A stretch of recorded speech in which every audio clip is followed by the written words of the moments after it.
SR TV. Okay, for today's video po ito ay flat top ang ibibigay natin dito kay brother at talagang popogi ito at magmumukhang sundalo ang kanyang itsura din eh. Salamat po sa ating model at talagang katagalan nating model na yan. Kumbaga ay siya ay mag-iisang dekada na rin nating suki. For today's video nga po ay siya ay flat top. Okay, start tayo sa guard number 2 din eh. Ang ganitong buhok talaga ay bagay na bagay sa ganitong flat top eh siya. Sa mga baguhan diyan ay pwede ko mag-start o mag-umpisa sa tok-tok na ganyan lang po ang forma oh. Yan. Pwede sa gilid. Kung sa taas ganyan lang, yan. Yan, ganyan lang. Kung sa gilid eh diyan lang oh yan. Doon sa tinuro ng aking kamay. Hanggang doon lang ang taas. Kung baga yung pinakakanto lang ng ulo. Yun, doon lang kayo. Huwag kayong lalampas huwag kang lapas doon. Doon lang. Okay, next step po pala natin eh. Hanggang doon lang oh. Hanggang doon lang ang zero. Yan oh. Yan. Open lever po ang zero na yan oh. Yan, ganyan lang oh. Yan. Yan, ganyan lang. Yan. Parehas lang po yan. Hanggang palikod. Yan. Hanggang doon sa kabila. Number 2 guard. Yan.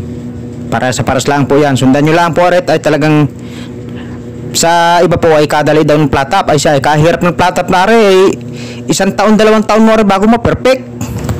Okay, gaya ang magiging resulta niya oh.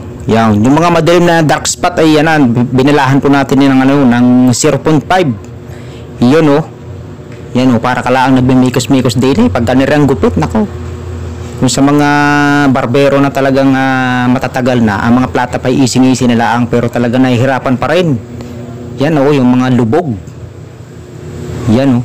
Pero pag may magkalubog po, pag may lubog, may technique dyan. Yung trimming scissor ang pangkuha natin diyan.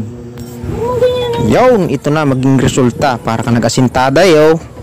Oh, parang bumanat ay karpentero. Kasi yun, finishing tayo. Ganaring mga specialty ng mga tunay na barbero. Oh, yan kaya ano. Yun.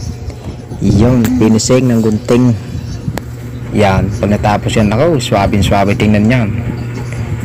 Oy sus, parang babae nagugupit eh oh. Kahaba ng buhok. Okay, malapit nang matapos ang ating gupitan. Aring model natin eh. Paglabas ng model natin eh, hindi na ito karpentero. Tingnan nga natin. Wow, grabe. Siya eh oh. Parang sundalo si brother eh oh. Katindi ng asintada eh oh. Okay, maraming salamat. At sa mga bagong followers natin dyan, maraming salamat sa mga nag-follow sa atin. Babos!